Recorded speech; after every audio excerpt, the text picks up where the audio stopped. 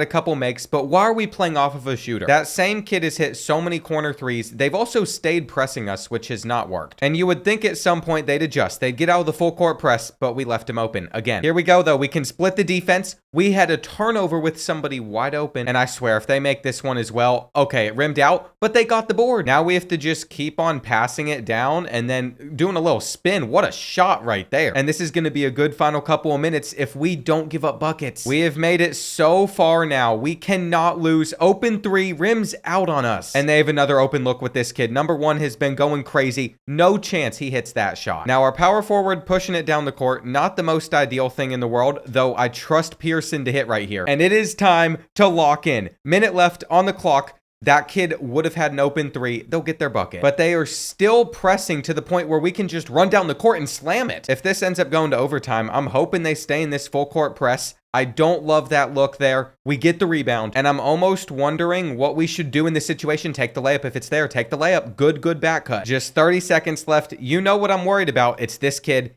He puts it up in our face, and they're still in a full court press, though we cannot have an inaccurate pass right here, and I don't like the look. We almost just have ISO with Pearson. He could lose this ball driving it, though. That's my biggest fear. We can't put it up over that dude. And there's 9 seconds left now. We are losing the ball, panicking. We have been in this situation before. Backing it down, hook, it's gonna miss. That is the second time we have lost off of not hitting a last second shot. I thought we had it. I thought we had that one. And I feel so bad for my South Carolina fans. We can't do anything right. Now, as we head into this selection show, there is a slight chance that we get put in somehow. It says on the bubble, these are the teams that are there and we're not listed. But I have to have a little bit of faith, and Kentucky is currently undefeated. Like expected, though, we didn't get in. We didn't even get an invitation to the NIT. Kansas beat Kentucky in the championship, ruining their undefeated year. And to this day, I still think back on that year where Kentucky was 38-0 when I was a kid and we lost to Wisconsin. Very similar situation there. I went to do verbal agreements and then I realized we didn't sign a single player yet. We'll see how many players want to transfer out. It's just going to be one. We redshirted him and I have a chance at convincing him to stay because we still have some points. But I don't think it's going to happen. Leon Ember is about to leave. I knew what was going to happen though, signing 3 point guards in 1 year. One of them was bound to leave. We actually have 2 3-stars at guard that are going to come to our school. Because with these 2 available scholarships, I think it's worth using it on them. Tim Hatcher is also slightly interested as a 4-star prospect. I'm going to give him a chance knowing we're not going to get him. And what did I say? These 3 stars were always going to sign to South Carolina, but whenever I put in all my effort trying to get this 4-star interested, that bar moved maybe an inch. I still feel like we're making progress though. We'll eventually sign a 4-star if we're getting invites to battle for Atlantis. Because invitations like that at least put us on the map. You're going to see with the roster, we're starting to get more players above a 70 overall. I think we need to get above 80 to have a chance at winning a championship. But we're playing the long game at the moment. We're projected to finish 3rd in the conference again. All these other schools we can beat up on. And I still think it's ridiculous that UTEP took our place in the SEC, but it would have been a lot harder to have success here. Being a part of the conference didn't seem to help us with recruiting either. I mean, we now have 163 points available in our budget. And I completely forgot about school pride for multiple seasons, but this is a good thing because we're going to be able to max out our practice gym. That's going to give us +4 to 3-pointers. And I've also noticed we have 5-star school pride. Our school band is maxed out, so there is so much support behind this team that's not had success. We're going to make sure our weight room gets up to a level 3. I've also been able to find all of our team yearbooks over the years, so I'm able to see how many seasons we've went through. There is better stat tracking on this game than we have in college football 25, at least on a season-to-season basis, and there are 3 3-stars interested in our school. The math for this actually works out perfectly since we have 3 available scholarships, but I wish recruiting on this game was more in depth. It didn't feel like a guarantee I'm going to sign those guys. Seeing how we're doing in the battle for Atlantis, we lost to Providence. I'm not sure what happened on the 19th, but maybe we didn't have a game. We ended up beating New Hampshire, so we're 2-1. I'm also just going to go ahead and offer all 3 of these kids a scholarship. As long as we're in that top 6, I know that they're going to accept it this early. And you all have seen what happens whenever I spend points going after players that are barely interested. It's just a waste of time. That gets me pretty excited though to play College Hoops 2K8 because I know I want to get around to that game as well. And it's been a long time since I've loaded it up, but I remember its recruiting was so much better than this. International players and all, we're actually 9-1 before we lose to CBU. That's probably like California Baptist or something. Tulane, this is a big game. We also lose here. And I know we have a few seniors on this team that should be carrying us, but it doesn't seem to be that way. As we head into the final month of the season, I think we're sitting at 13-5. But besides that Memphis game on the 11th, all I could see on my screen was W's until FAU took us down. I have a feeling that an at-large bid is definitely not possible. And everything about this season is extremely similar to what we went through last year. Tulane's at the top of the standings. standings, Memphis is number 2, but we have fallen down to number 4. If the Tigers are on the bubble as well, we're not going to be on the bubble. We have to win the conference tournament to get in. And just like last season, we're going to have Tulane in our path if we're able to take down East Carolina in this first game. However, though, it wasn't even close. They beat us 109-61. But maybe East Carolina was better than I thought. They beat Tulane, and then Memphis beat them in the conference championship. Of course, Tulane will get in at large bid, so this is the second year in a row we've been a 2-bid league. And going into this tournament, Kentucky was the number 1 team with 1 loss, but they're not even in the Final Four. Villanova won their 3rd championship on this file, and Kentucky got put out by Virginia in the Sweet 16. There were also quite a few first-round upsets in the South region. But now it's time to get sad. Jack Robbins played his final game for us. He didn't even get an NIT tournament bid for the 2nd year in a row. Andy Cooper's gonna have to step up as he's our best player that's returning. And I feel like the last few years have just flown by because it's been the same process of trying to get better players in here and developing them. It was not too long ago when Jack Robbins was the first 3-star we ever signed, but he couldn't get us a conference tournament win. We're also losing starter Noah Abraham at power forward. And I truly love that nobody transferred out, but it means in this final recruiting period, we can't go after anybody. There's only one guy that we're missing out on that was interested in becoming a Gamecock, the number 205 player in the country. But my thought process is we'll be fine because we already signed 2 3-star small forwards. Going into this next season though, I'm actually pretty excited. If you look at our 3-point stats, we have 2 guards that can shoot really well, and I've actually had to start cutting players because like this 69 overall junior point guard is never going to see the court for us. I've also started the tradition that if you're a freshman, you will be redshirted from here on out unless they're like a 4-star or 5-star. And the reason I think that's important to do is because we could have had an extra year with both Bryce Bowling and Andy Cooper if we did it when they were younger. Now, if we made them sit out for a year, they'd just get upset. We have another preseason tournament invitation though. I'm hoping we can win this one because we're sure not winning conference tournaments, and we're projected to be the 3rd best team for the 3rd year in a row. Everyone else is not good. It's just Tulane and Memphis. I definitely feel like we're starting to get a little bit stuck. We've gone through the same process for multiple years now, so this needs to be the season we make it to the tournament. And with only 2 available scholarships, I have to pick wisely whenever it comes to these centers. We have 3 3-star center options to choose between. This is the first time I've actually had options. Whoever we pick will be pairing with this 3-star point guard. It was the only other 3-star interested. Though there is part of me that thinks it could be a good idea to sign multiple centers since we've signed a lot of guards recently. When it comes to the preseason tournament, this is what the bracket looks like. We're going to have to probably get past Nebraska if we want to win. And to decide which center I really want, I've been comparing their stats in high school. Ames has the best ones by far, averaging 21 points per game. So he got a scholarship offer, but for some of these other players, I think we're going to have to go to their game and actually watch them. I'm honestly more interested to see what that does than how we're going to do in this tournament. We have Vermont in the next round, but we lost to them, and we lost another game as well. So that's a couple rough losses I didn't want to have to worry about. And look at this. Watching the game tells me their overall. So we already signed Ames. Now we know that a C+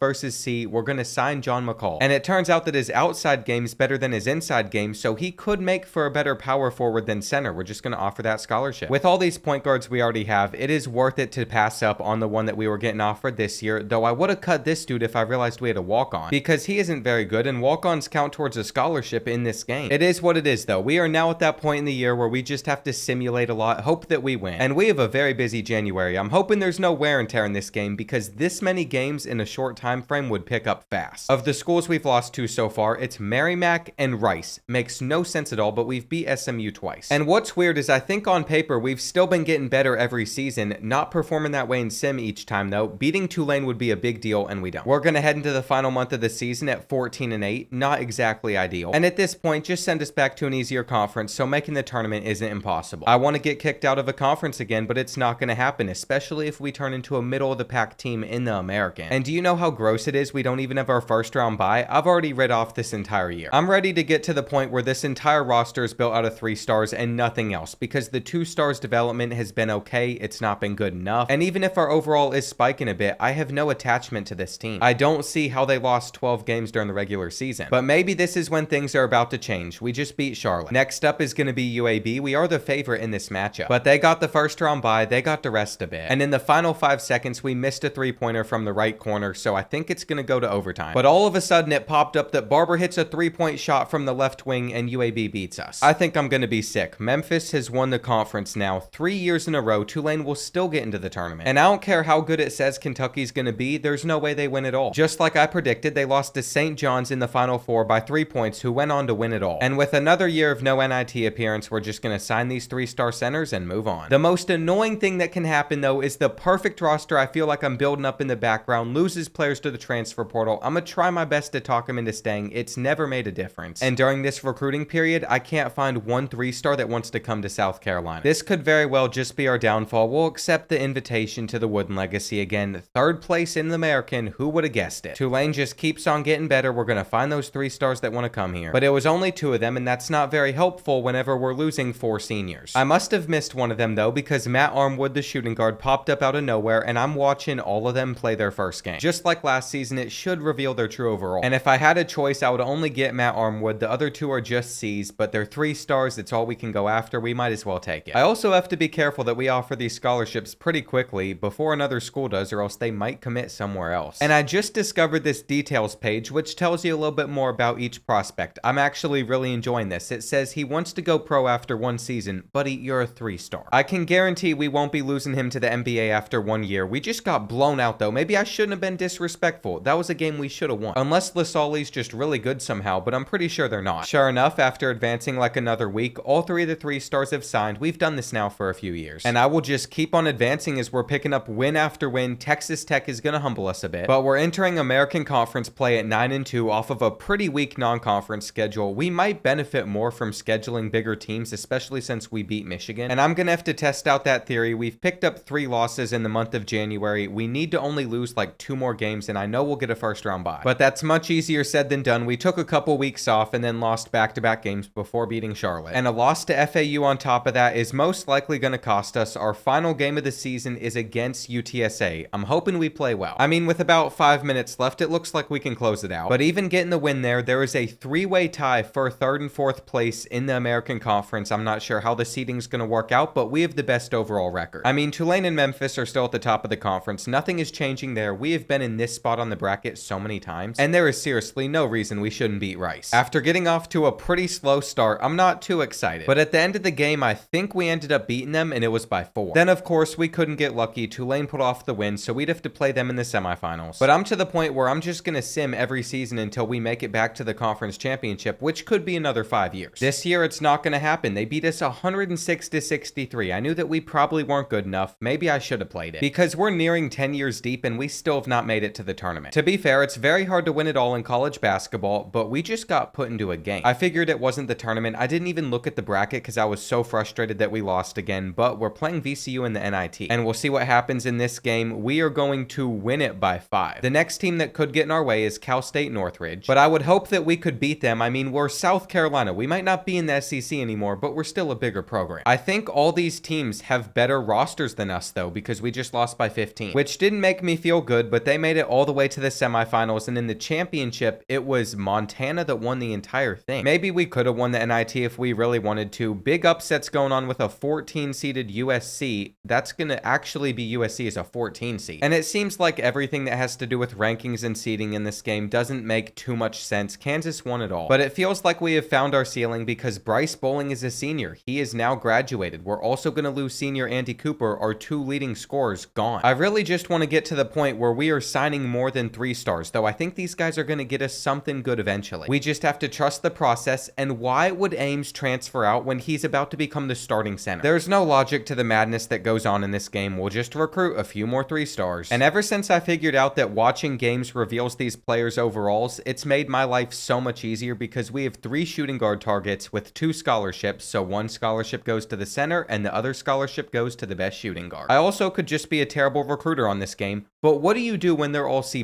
With no true way to distinguish who's the best, I started looking at their national rank, and then I noticed this guy was a JUCO senior. I would not have wanted Maxwell. We're going to bring in Rodney Woodard, and he's actually going to be the highest overall player in this recruiting class, where we now have 5 more 3 stars. Out of curiosity, I started checking out how other schools in our conference were recruiting, seeing how they're building their rosters. Memphis only signed a few 3 stars, so we did better than them, but Tulane is signing 5 stars and 4 stars only. I am no longer surprised why they are dominating this conference every single season, and I have to admit we're in a pretty rough spot because we have 6 available scholarships going into next year. The reason that's such an issue is there's only 2 players that were 3 stars that wanted to come to our school. We need a power forward at the very least, and there's just 1 2-star that's interested. So I really don't know what to think. That is a game we should have won. I already saw the L pop up. Colgate is next up. I mean, these are small schools. We have got to be better than them at this point. And I'm almost thinking that we got to switch out of the half court into an up-tempo offense because because what we've been doing for like 10 years isn't working. I mean, in the last 4 seasons, we've basically won 20 games every single time. Our record's looking a lot better, but we need to be able to beat some bigger schools. I left them on the schedule this year. I didn't want us to have any cupcake wins. LSU is going to take us down though. And I can't believe I'm about to say this. 3-star signed, no problem. We had the 2-star power forward on a visit and he didn't want to commit to our school, so we're having to go all in, inviting him to games even. I chose Wichita State because we're coming off of a loss to Memphis. Surely we can bounce back. We do. I'm hoping it impresses him. And I already know that as we approach the Tulane game, we're going to lose that one no matter what. Their roster's just too good. But things might actually be okay with this team. Our only losses in conference play so far have come to both Memphis and Tulane. So we haven't been losing games that we normally would, and I'm sure we're going to get a first round bye. I am so frustrated with the fact that this 2-star will not commit to our school though. We're in 2nd place. He's not familiar with our team's style of play. I've offered him a scholarship. He doesn't care. And I just spent 60 of our points to send the house on him as we lose to FAU. It's just not going well. It says we keep gaining progress, but I have like no more points to spend and we can't beat out Kansas State. I wish I could pull his scholarship and then offer it again. That'd probably get him to commit. I think things fell apart to end the year for us though. We're finishing 20-9. And this is no different than what we've done like the past 4 or 5 years. We're 3rd place in the American with a 2-star prospect that's probably going to choose Kansas State over us. I've lost all hope as well. We are on the wrong side of the bracket once again. We have to get through Tulane and then Memphis again. But if that's even going to happen, we have to beat East Carolina. This conference has been so unbalanced. We know exactly how things are going to play out. And it's not even fair to the lower schools. I mean, we're going to beat them all the time too. Tulane's like the Gonzaga of the American right now. Then you got Memphis as the St. Mary's. We're a tier below that. And I know I said I was just going to keep on simming this game until we beat them, but I'm not sure we can get away with that. I just know how things would go against a team that scores 96 points per game. So here we are back out there facing off against Tulane, the team that we upset a few years ago. Ever since that moment, I'm pretty sure this entire roster's changed. There's no one new out there. How do you whiff that layup, but then get the board and put it in? I know the stuff that caused us to lose to Memphis a few years ago is probably going to cause us to lose in this game as well. I like it though. We're getting the putbacks working for us as well. They're dishing it down low. I thought we had a hand right there. We get the board. And the way I see it is if we don't score on every single possession, this one's going to be hard to win, but that was a great play. Phillips has a little lockdown logo next to his name. Maybe that means he's good at defense. I mean, he's already gotten 1 steal for us here. And they keep on trying to go down low, but our contests don't matter. We've handled things pretty well though. We're scoring consistently. We do it again. And every time we force a steal, I just wish we had some more speed so we could run a little bit quicker. This is exactly how we have to play whenever we face off against Memphis.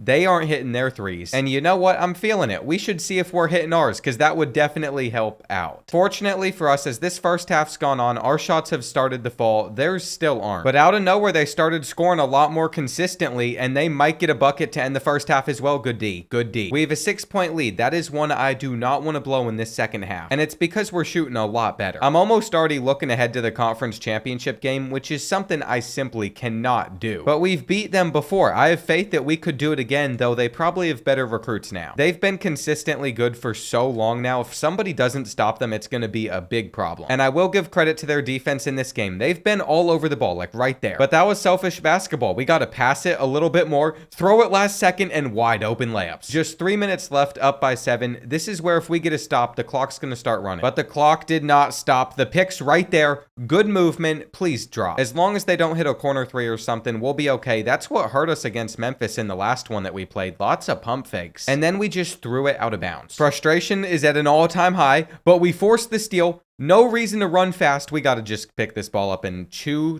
clock. I am so stressed out at the moment. I don't really know what to do. We have like 5 seconds left to get a shot up. We're going to drive, hope that we can draw a foul. And if they came down the court and hit a 3, that'd be annoying, but they're going to brick this. We're fine. The problem is I really don't know this team well enough to know who's good. That pass was almost deflected right to him. And after this game, we're going to be taking a lengthy look at the roster. I know that McCall is the freshman that we recruited a bit ago. Great pass from him. And let's see what happens with the final 50 seconds. Down by 7, you know that they're going to have to hit a 3-pointer. Put a hand in their face at all times. I don't care who it is. Putting it down low is a little interesting. And then they started fouling us, and they've had to foul for a while now just to get us to the line. They still haven't been able to do it. But we all knew the bonus would come eventually. Hendrick Clifton, 92% free throw shooter. I am going to miss this. I'm so bad. Wait, we get the rebound? We're good. That was literally the easiest bar in the world to hit. This one's also pretty simple, and I might be washed. I was making much smaller ones just a couple of years ago. He's so open. We get the board. We're good. They're even pulling out their starters. They've quit. And just for my sake, I finally hit one. I'm not sure what was wrong with me. Those were simple. But here's the thing. This is not the exciting moment, even though it should be. We still have to win the conference championship. I knew for a fact that there was no way Memphis was going to lose to Rice. They literally beat them by 41. And it's time to get to know this roster. So we got freshman center John McCall out there. At power forward senior LeVar Vilma. I don't even remember recruiting this kid. But more importantly, sophomore Ollie McCabe at small forward, Hendrick Clifton as a junior shooting guard, and then Andy Phillips is also a junior point guard, but we're going to start Malcolm Carson and see if that helps us. He has a much better three-point shot, which we're going to need. Memphis is a little bit higher rated than us. I think they were an A and we're an A-. But do you know who the Tigers don't have? They don't have a white dude in the corner with his little bowl cut just making every single three. I think we are going to win this one, especially if we can hit from the start. And that's got me feeling pretty good, but they're going to respond. They're also still going with that full court press they ran against us a couple years ago. It's working with steals, and this caught me so off guard live commentating. I was not expecting this at all, but it's too impressive to not show. They threw an oop to slam in our face. They have come to play in this game, but what they might not realize is we put this point guard out there to hoist up three-pointers, and eventually they have got to be falling. There's one right there, but not from him. Lots of points are already being scored once again. This is the same thing that happened the last time we played, and we couldn't keep up with that tempo, so I'm not sure why we're trying to do that this time around. We're going to hit this three, please.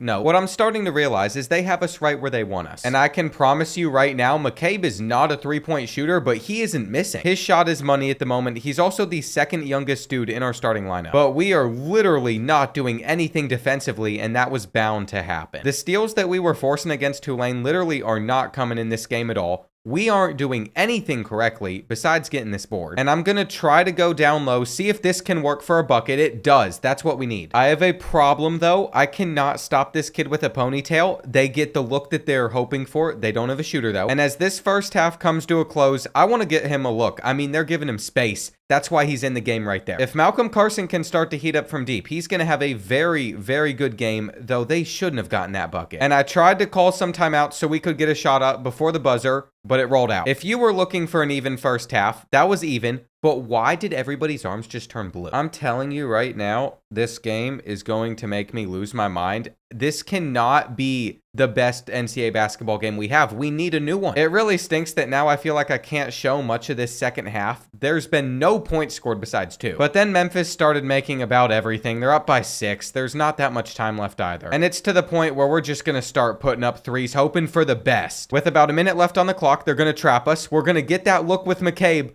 but we're not going to be able to hit it. And then they're going to drive. They're probably going to make it. No, we got the board. All right, we know who the best three-point shooter on this team is. Everyone's losing the ball. I'm just going to put this up. Dribble it back. We hit the 3. This entire game's just been pure chaos. We have forced the steal, though. 8 seconds left on the clock. Carson running down, and he's going to hit the layup. All right, they have 5 seconds to respond. For whatever reason, some of the players' arms that are blue fixes. Some of the other ones don't. The instant replay looks completely normal. And here we go. 4, 3, 2, 1. They're just pulling from half court. I would have lost my mind if they made that shot right there. We have done it, though. Our players with blue arms have won South Carolina a conference championship. It has taken us ages. And I thought I was going to go to bed tonight with a national championship with this team. But instead, we're just going to be a part of the selection show for the very first time. Arizona's undefeated going into the tournament. Where are we going to be? I know for a fact they can't have us as a 15 seed down there in the first round. If that's actually us, that is going to be one of the hardest games we could have got. The conference bids barely make sense either. The SEC got 4 teams in, while the Big Sky, Colonial, and the MAC are getting 3. And this is just ridiculous. They actually have us as a 15 seed against 2-seeded Providence. Well, I guess it's time for us to make a name for ourselves. If you look at points per game, it's a very even spread between all of these players. Impressive, especially with Malcolm Carson coming off of the bench. And I guess we're about to find out if we can upset a 2 seed. This is exactly why I play these games. We finally made it to the CBS presentation. And I know the seeding makes no sense with Hampton being an 11 seed. We should not be a 15, even even in the American Conference, but this is the starting lineup that has gotten us to this point, and I'm very thankful for it. However, everybody still has blue arms, so I'm going to figure out a fix for this and then play this in the morning. Let's just hope that everybody fixes themselves. Nobody's blue. It's what I'm seeing. And this is our first tournament appearance where they've already driven around and gotten a bucket. We know this one's going to be pretty difficult to pull off, though, because they've come into this game as the 2 seed. We can't be missing shots like that. And I think we're about to force a steal right here. First thing to go in our favor so far. Clifton's also running down the court. I'm going to let him just throw up a shot, see if he can drain it. We're going to get the rebound with Vilma, and then he lost the ball. It's been a very frustrating first half, though we should hit this 3. And I like what I'm seeing so far. They've just drawn a foul against us. I think if we want any respect moving forward the rest of this rebuild, though, it is crucial that we don't get destroyed at least. And if there's anything this team is doing right, it's been making it rain from deep, but that drive was beautiful. As we approach the end of this first half, we're going to get the block. We just have to grab the ball. Now that we forced it loose, they're putting up the shot in our face, still getting the rebound. This is what we go through every time. As the underdog, it is certainly a battle for us. I'd love to have a lead at the half, but we're not going to get it. And I still can't believe that they consider us a 15 seed. We need an invite back to the SEC or something. Swinging this ball around, we have an open shot for 3. And this might be where we start to make a run. We just slammed it over one dude. Sometimes it's hard to tell what's going to happen in this game because the animations are random. But we put ourselves up by 4 points, and I think we're going to have an open lane to the basket where we can get ourselves another 2. This is exactly what you need out of the final few minutes, though they're responding. And I think if we could hit a 3-pointer, it would be huge for us.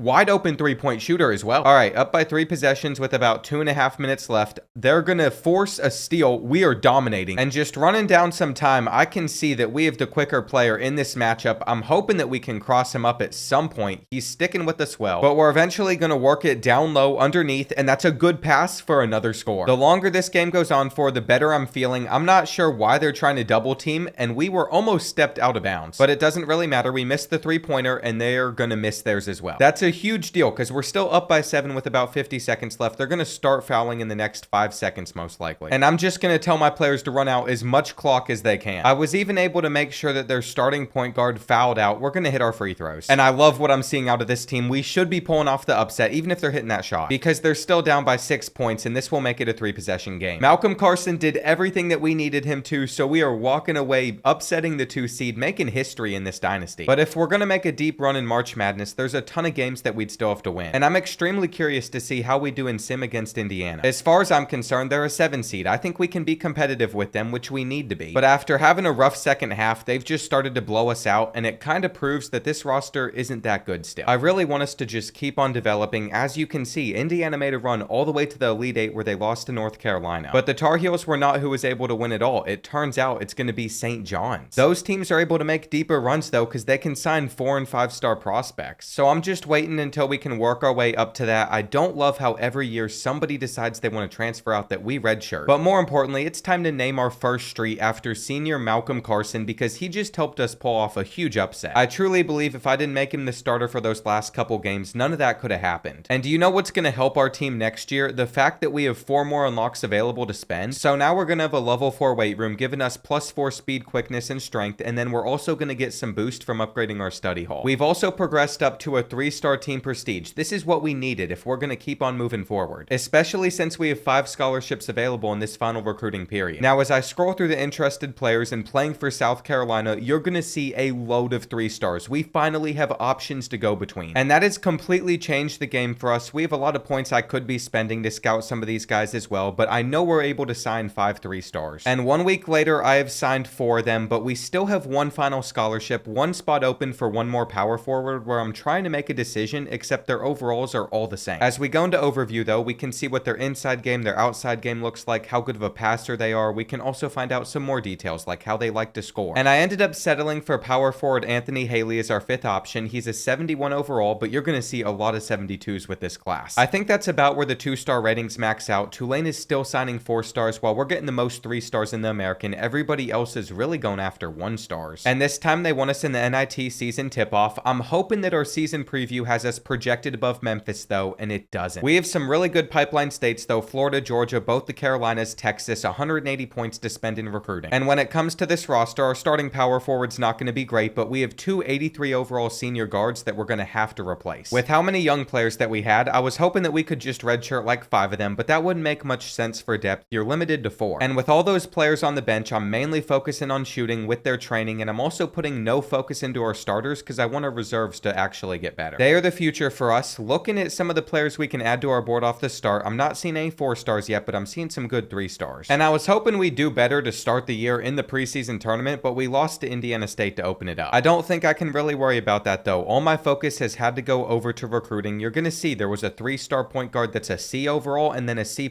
We're going with the better one. And the reason I'm trying to be more careful is we only have 2 scholarships that are still available. We also need to save some of these points so we can use it to convince players not to transfer. With that in mind, I just gave the scholarships to the 2 highest rated players that were on our board. And if it was up to me, nothing about this season matters too much. I'm more for us progressing forward, making big jumps each year. I mean, we're winning a lot of games. But then we've had a 2-week break before getting put up against number 1 Villanova. You can see just off of the roster comparison before you load into the game, we don't stack up with them. But at one point in the second half, we had a lead and then they just ran away with this, which really sucks. They doubled our points in the second half, but it was also against the number 1 team, and that's better than losing by 40. It was only 21. Certain players like Hendrik Clifton might be stepping up. I mean, he's an 84 overall senior. He should be playing this well, averaging 20 points per game. And I can't believe I just found this screen for some of these players. I can see their career stats. Anyway, after that, we'd win 4 games in a row, starting American Conference play the right way. If we can keep this up, we should be a 1 seed in our conference tournament. But the real deciding factor to that all comes down to how we do against both Tulane and Memphis. Somehow the Green Wave have already lost a game, and that is not normal for them, so I'm not expecting that to hold up. If we want to be one of the 2 1 seeds in the conference tournament, we're going to have to beat Memphis. But I saw us start off well in the first half against Villanova, and then it didn't amount to anything. I'm not sure we're going to close this one out either. They won by 1 point. And that's probably going to cost us once we get to the end of the year if we keep winning. That is not how things are going to work though. If you look up to Thursday the 4th in February, we lost to FAU by 2 points. And whichever team is going to hold second place in the American Conference is all going to come down to this game against Tulane. I still feel like we haven't been able to beat them in sim yet, but maybe this will be the time that we do since we have the home court advantage. Well, defense has showed up in this game. We have just struggled to score most of the second half, which is really disappointing. And literally nobody shot well from the field, including Hendrik Clifton, who went 3 for 16. It really doesn't bug me too much though, because I know that we're a really young team at the time. And we're bound to beat Memphis at some point if they ended the regular season beating us by 1 point again. Like expected, we have finished in 3rd place in our conference, but I was not thinking Tulane was going to be below the Tigers. And when it comes to teams that are going to get automatic bids, they are still in the best of the rest, so they aren't even on the bubble. You would think maybe that puts South Carolina on the bubble, which I'm hoping it does. We're eventually going to see our name, but I think we have to win our tournament still. And I find it so weird that every single year in this tournament, we're on the same side of the bracket as Tulane. At least we always seem to make it through our first round game, but I know that after this one, we're probably going to lose to the Green Wave. I will give UTSA their credit though. They put up a really good fight, and it stinks to know that we would have been in the tournament if we didn't lose a couple other games. No matter what happens in this matchup right here though, it is very good to know that we have been making progress, that we're getting a little bit more respect. We just need those 3-star prospects to start developing because this is not good. I feel like we can't even get a close game with Tulane, and then they lose to Memphis in the conference championship. Memphis always gets here. But I guess it's time to find out what's going to happen with this selection show. There are teams on the bubble. We are not listed there, so I can only assume that losing to Tulane knocked us out. We're going to make it to the NIT though, which I'm not too excited about. We're facing off against Sacramento State, and this one came down to the final minute, but we were able to win by 3. Something I've been noticing is our team isn't shooting that well, especially during sim. Lipscomb is a lower overall though, which means we should be able to get past the 4 seed as well. At the end of this one, it was 54-70, and it was between Seattle and Alcorn State to play us in the quarterfinals, which is great because they're 7 and 8 seeds. We might actually be able to win the NIT, and it's going to come off of only simming because I do not care enough to play the game unless we get to the championship. We have to make it there first though, and Alcorn State came pretty close to upsetting us, which means we might struggle against Bowling Green next. They actually have the exact same overall as us. Our offense is rated slightly better than theirs, but they got off to the good start. And this is going to be one of those close finishes, the ones that we've seen before where they pulled away at the end winning by 5. What stinks is that turned out to be the semifinals too. I thought that was the final 4 of the NIT, so they would go on to lose to Weber State in the championship. And then in the actual NCAA tournament, you're going to see that Kentucky lost to Auburn. They still haven't been able to win it all. Princeton got an upset, and in the final 4, Kansas is going to take down Siena. I've got to give them credit for the run that they made. I mean, they had to get past number 1 seed North Carolina, a little bit of an easier matchup in the Elite 8. But shout out to both of these colleges for putting their smaller schools on the map. So far, that's been the best season we've had at South Carolina as well. You're going to see that John McCall as a sophomore was able to average a double-double for us. And I also have to give credit to power forward Derek Gibbons. He was a big impactful player on this team as a freshman, averaging 21 points per game though. We're losing Hendrik Clifton. That is just sad to see, but here's the great thing about recruits in this game. So we are going to sign a 3-star, but we're also signing our first 4-star because Coleman Adis had his overall raised throughout the year. He clearly started to play better, which made his star rating go up. This is the first 4-star we have ever signed. And we knew that we were losing both of these senior guards, but what did I say? Somebody else will try to transfer out, and that's why I saved 109 recruiting points to try and convince him to stay. However, at the end of the day, Matt Armwood still wanted to leave. And do you know what that means? We're just going to find somebody else to replace him. We now have one available scholarship to spend that should go on either a small forward or a shooting guard. And I can confidently say after scouting a couple small forwards that were just C overalls, we're going to go with one of these 3 shooting guards, but I had to start comparing their stats and what they could offer us. What it really came down to was I wanted George Raymond, but I took too long to offer him, so then there was Chris Nichols, the higher rated prospect that has a C outside game. And that's just not good enough for a shooting guard. I need somebody that can hit 3-pointers, which William Johnson can do. He is a B outside game. He accepted the scholarship offer. He's only going to be a 70 overall, but because we signed a 4-star, we were finally able to crack that 72 overall threshold. And whenever we did preseason training splits like this last year, most of the freshmen's overalls seemed to jump up by 3 or 4, so that's what we're going with. It also might be our year to win the conference. Tulane lost their head coach, so a lot of players transferred out. Their overall has dropped down significantly, which is amazing. And I've been waiting for some parity in the American Conference. John McCall is our highest overall player, an 83 overall junior center. Looking at the rest of this team, though, you're going to see some sophomores, which is actually incredible. And it would be nice for once if we could make it to a farther round in the NIT preseason tournament, but it just doesn't happen. We've lost both those games. If this team's going to get in at large bid, that is far from ideal. I've also started to scout some of the 3-stars interested in our team. If they're a C overall, they're instantly not going to be cared about. And this roster's in a good spot. We have 1 junior, 1 senior, so we're only going to have 1 available scholarship over the next 2 seasons unless someone transfers out. But it's very important that we spend it correctly, and I have never found a small forward that has an A- outside game with a good inside game as well. Myron Keith has instantly become the player that I want to land. We're going to get him on a visit, tell him all about our location. He's from Florida. It's close by. And the next week, he's going to sign with us, so I love how it takes me literally 2 minutes to do recruiting for the entire year. It's so simple, but we have yet to win a game this season. We're starting 0-4. And I think the reason that we've had so many struggles this far and why we're losing basically everything is because we have a super young roster and the game values having seniors on your team. We're 2-8 before we start simming American Conference play. I can only expect that this is also going to go terribly for us, but we beat SMU. Against Tulsa, we also win. But unfortunately, we're not going to win forever. We lost to Charlotte by 9 points. Now we're about to play Memphis, and it's going to be on the road at the 16th toughest place to play, but our overalls are very similar. The last 2 times we've played the Tigers, they've beat us by 1 point each time, and I'm afraid this one might not be any different. We had a lead at 1 point. It is now an overtime where they beat us by 1.3 times in a row. What are the odds? I'm not too worried about it because I really just want our guys to keep on developing this year, but it's disappointing to see losses like that too. And losing both of our games to Temple is something to be super upset about, but we beat Tulane by 5 points in sim for the first time. We didn't end the year strong, and it's genuinely been so long since we've had a record as bad as 16-13, but we still finished in 3rd place in our conference, and Tulane was at the top. The bracket's never going to change. We're going to have to play against them if we get past UAB, and I'm pretty sure this is the same team that beat us to end the regular season. I have remembered something though. We are still stacking up points, which means we can max out our study hall, make sure we're getting as many boosts as possible. And with one final unlock available and a 5-star school pride, I feel like things are coming along with our campus. You're also able to zoom in to take a closer look at these facilities. Not that the picture is good or anything, but there's just unique touches like that to all older games, which I really miss with some of the newer titles. I'm really hoping that we are on our way to a championship. It won't be this season, of course, but in the future, because our overall has been going up every year. Against Tulane this time, they're still an A+,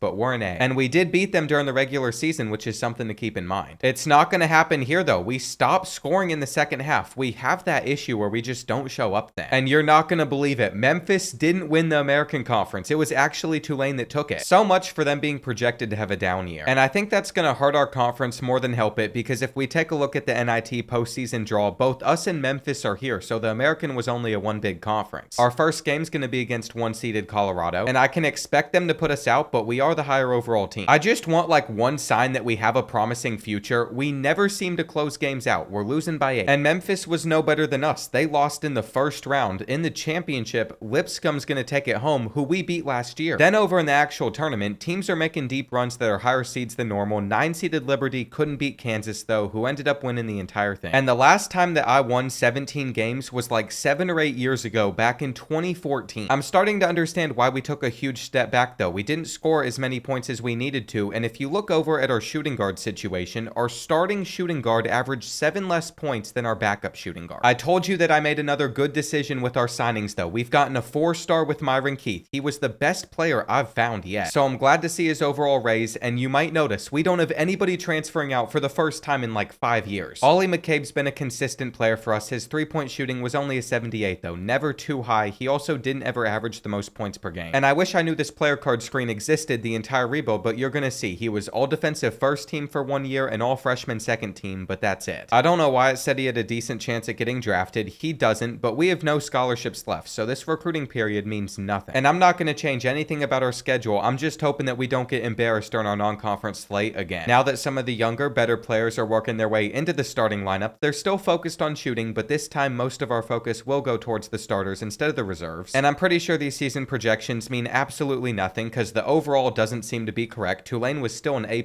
last year, and they won the conference. I think that decision has worked out for us though, because some of these guys' 3-point shots is so much better than what it was whenever they committed. Our overalls are also continuing to rise. With all that player progression as well, Myron Keith is an 80 overall as a freshman. I made the mistake in not redshirting him, but look at the bench. Our bench is better than it's ever been before. I'll genuinely be so salty if this team isn't able to make some noise. If you look at our roster splits at the moment, we basically have one freshman, sophomore, and junior for every position besides center. What that means is we should probably go after one of these two centers, but then I noticed there's a 4-star small forward interested in our school. A 4-star before they even jump up there after having a better year. And that could be a big step forward for us. It looks like we've won both of our games already in this preseason tournament. And that's coming in as the 12 seed, so I actually care to take a look at this bracket. We could win the entire thing. Just like us, Northern Iowa's going to be an A overall team. And they didn't come into this season as the highest seed ever, which is great. It's the tight finishes, though, that we never seem to get. Will we actually have one going our way? We did. That means the championship's going to come down to us and 15-seeded Gardner-Webb. They're just a B overall. So it seems like we're going to win this preseason tournament, though again, it's coming down to the wire, and this team is closing stuff out. I've been waiting for this moment. I can also confirm that after scouting some of these players, the best one is Stephen Wilkinson, a B- overall. We have to offer him. We're currently the #1 school on his board. We only have 24 points remaining from all of that scouting, so it's not like we have much to spend. But I'm pretty sure we're going to be able to get him to commit, and our next game is against #2 Louisiana Lafayette. This is a win that, if we're on the bubble, would get us into the tournament, I think. And you can see that it's going to be tight here at the very end, but look at that. We've pulled away again. Now, at some point, I have to expect things to head south. That is what we've dealt with throughout this entire video, though we're still undefeated. And we have been able to sign 4-star prospect Stephen Wilkinson at small forward. With all the hype that we have at the moment, we're projected to win the American Conference and be an automatic bid. But I'm afraid that after losing our first game to Lamar 84-80 by 4 points, that might not be the same. We play Tulane first in American Conference play. Just like us this season, they're an A overall. And over the next couple months, a lot of things can change, but we do have the best record at the moment. My only hope is even if we don't win this game, we are able to compete and that we are able to get the 1 seed in the conference tournament. But that's going to have to come from us beating either them or Memphis, and it happens right here. Now we just got to keep on simulating throughout January and hope that we don't lose any games that we should. Well, it turns out we had an amazing month. We're going into this game against Memphis at 20-1. And it seems like if we took down the Tigers, we'd have our spot as a 1 seed in the conference tournament almost locked in. Here's the thing though, we don't just play them once. We're going to play them a week after as well. So we'll see where we're sitting after losing by 5. And that's pretty disappointing to see. I just want us to be better than Memphis once, and we did take them down. With that in mind, something we have yet to look at once is the top 25, but South Carolina has made it there. We are up to number 23. And that's because as we head into these final 4 games, we're sitting at 25-2. Tulsa beats us though, which is a big issue. It means we're not going to be tied for first place in our conference, and we might not get a first round bye because I'm not sure who is the tiebreaker, us or Memphis. All 3 of us should make it to the tournament. Tulane's projected to win the conference, but we're still listed in the top 25 under the best of the rest, so we are a lock. And then when it comes to teams on the bubble, Memphis is super high up. Even better, Tulane and Memphis share the same side of the bracket, so we have a pretty straightforward path to the conference championship, at least if a team like FAU doesn't upset us. I'm feeling pretty confident though. We have never simmed through a season and had that much success. And since we're a lock for the tournament, no matter what, we're simming the entire conference tournament. I want to play tournament games this year. The last time we made it and we actually pulled off an upset, I cut that run short, which is something I really shouldn't have done. I don't think I've even hopped into a game since then. I don't love how close Temple was able to keep this matchup. But at the end of the day, it's going to be us versus Memphis for the conference championship. And we've both beat each other 1 time this season. At one point in this half, they had it within a point, and that's when I got really worried, but we're going to close it out winning 78 68 to 66. And let's just go ahead and get into this selection show. Memphis is not going to be listed like they're on the bubble. They might not make the tournament. And if there's any of these 1 seeds I want to be in our region, it's probably Auburn. Just from this bracket though, I am crushed. Memphis is in as a 13 seed. We're on UCLA's bracket, and we have to play UK in the first round. Just off of this list of conference bids though, the American has to be considered as a top 8 conference. And I really don't think this portion of the bracket is too fair, but we have a 15 seed upsetting Ohio State, and it's Illinois. No matter what, we cannot escape playing against bigger schools. But we have to trust that we have built the roster for this. Derek Gibbons, up to an 85 overall, was our leading scorer. He almost averaged a double-double. John McCall as a senior did. And the best part is, besides him, every player on this team is returning next year. Now, I did decide to make one change to this starting lineup. You're going to see it whenever it pops up. And it's putting freshman small forward Myron Keith out there on the court. He is starting now. The reason I've decided to do that is he has a 91 or 92 3-point shot. The camera angle is a little bit different though, and I changed nothing about it in the settings, but that's going to bug me, so we're going to adjust it a bit. Remembering from playing this game last year though, if you change up the court you're playing on, that can happen. We're hitting a 3, and after forcing a steal, Myron Keith's running it down the court. Can we hit another one? We can. This is literally perfect. It's why I wanted to have some of those players out there on the court. Could we keep this up? We can. And Kentucky's already had to call a timeout. This team feels so much better than one that we've had in years past. I mean, we are not missing. And I know that as a 10 seed, Kentucky's not necessarily the best team, but I wasn't expecting us to be up by 7 as we get near the half. We just have to keep playing good defense. They're making that bucket though, which means we're going to have a corner 3. And having Keith out there on the court has been absolutely game-changing for us. He hits again. We're playing on 5-minute quarters, and after forcing a steal, we should be on pace to score 50. So unless Kentucky plays a perfect second half, we're going to be moving on to the round of 32. To be fair, we're shooting 77% from the field, so there wasn't too much they could do about it except play exceptionally well in the second half. That's right, we haven't been able to get onto the board yet. They should have hit that shot, and then they would have had it within 5, but because they don't, we're just dribbling out a lot of the time trying to get a decent look, which we got to fall with Abrams, but they responded. They still need to close out this game though, and I'm not sure they're going to be able to do that. We'll work it down low, grab our own rebound, and now the shot clock's reset. By the time they were able to get the ball back, hoist up another 3, it was already over. And this is not an upset. We were supposed to win this game. I was just not happy we had to face off against Kentucky. As the higher seed in the next matchup as well, I'm hoping we can keep on moving on. And I'm actually so confident against the Fighting Illini, since they're a 15 seed, I'm willing to sim this. Now, I might be learning a lesson here because the last time I did this, it didn't end well. But I know the team we've built is deserving of moving on, and that's why I'm not surprised that we won by 11. That's right, we're in the Sweet 16 in the West region. UCLA already won their game, so if we get past St. John's, we would have to play against the Bruins in the Elite 8. But I know this one's going to be tough, and take a look at the arena we're playing in. It's a lot bigger. To get to this point, they beat Utah State and Vanderbilt, and we'll find out if they're any better than Kentucky was. We're going for cross-court passes, which are working out. Not a terrible start to the game right there. Their point guard is faking us out and then missing the layup. So that wasn't too intimidating. You can see where the double team down low is going to come though. I want to draw those players in, kick it to Keith, and let him try and hit it. We're grabbing the rebound still. That will work out if we just make it. I'm going to need Woodard to just pull up here and drain this 3. He doesn't. But I like that type of confidence out of players on our team. We were able to force a steal, working it up the court, and we just got destroyed. Once again, though, they're falling out of bounds, giving us the ball. And normally I can't stand that animation, but if it leads to us having a lead, I'll take that. We might have found ourselves a method for building some solid teams in this game. Great kick out right there. And after developing this roster of high-end 3 stars that we were able to redshirt, let them sit for a year, I'm feeling like I'm playing with an extremely good team, especially if we can hit shots like that. This is on the second hardest difficulty as well, which I struggled with whenever I moved up to it first last year. But it hasn't been too big of a problem for us against a top 10 team. We also know St. John's won a national championship pretty recently. I think it was a couple years ago, not last season. But either way, they're a really good program in this dynasty. And we're just flat out exposing them at the moment. You can't give us space. Everything is going our way at the moment. They're resorting to double teams, which is not going to help them at all. The method has been found. We're having our success. We're blocking them at the rim. And honestly, just being patient is going to help us out a lot too. As you can see, we've taken the shot clock down super far. This isn't the look that I wanted, but we still hit it. And they're down by 14, still going for 2s. I just don't see it working out well for them, but they hit one in our face. And I really just hope we can put this game away right here. Easy free throws to drill. With the second one, we are also going to hit it right down the middle. And we know what's going to happen if they can't hit this 3-pointer. We have a hand in his face.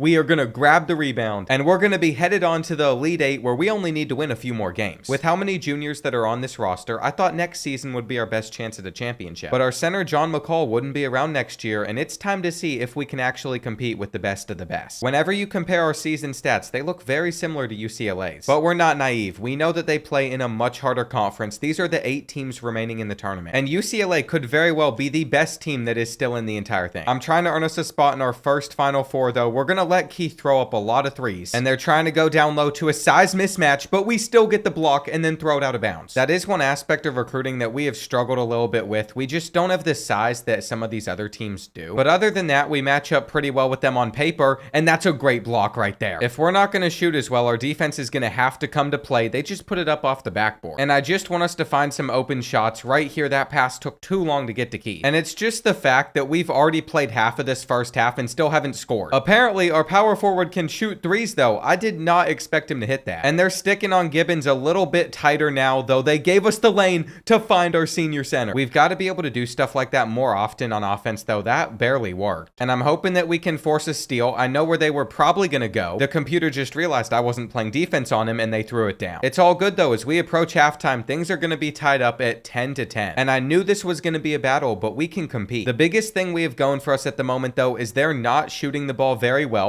They're also letting us get some looks. We just need Keith to develop his shot a little bit more because he's missed a lot. I'm going to keep my faith in him, though. He's able to grab this one right here and probably go up with it and make it. We got ourselves a real stud. He's the best player that we have recruited so far. I knew the shot was coming. And after drawing a foul on the other end, we have a chance to hit 2 free throws and go up by 4. Ever since all we focused on was developing shooting, our players don't miss. And free throws have gotten a lot easier for us. They were not that way in those first seasons. We're in a position now where a deep run in this tournament could really lead to a national championship. But they were able to hit that 3, so I'm trying my best to respond. We've driven into the lane. We're switching it around to our power forward, and he missed. Maybe he's not as good of a 3-point shooter as I thought he was. They've tied it. And with 2 minutes left, the pressure is definitely on, but that's what we wanted right there. We wanted to move it around. Just a simple concept to get ourselves 2 points. They're pulling a 3 in our face. There was a foul. I'm not sure whether it was actually a foul or not, but because they drilled those 2 free throws, we find ourselves in a 19-19 game where we just turned it over. I was trying to get it over to the corner. We had somebody open. They aren't calling a foul, but they're making that bucket in our face, so we're pulling up and we're rimming out. Now it is not looking as good for us, though. We have forced the steal. We don't pick the ball up. They drive down, the foul's been called, and I'm assuming that they're going to hit them both. They already missed one of their last free throws. That's a rare thing to happen. And the full court press is almost messing with us, but we need this. We need it. Okay, having this game back within 1, the only thing that can't happen is them hitting a 3-pointer against us. We forced the steal. In the final 15 seconds, we're not going to be able to foul them enough, so we're going to get one good look at a 2-pointer, which we rarely do at the end of these games.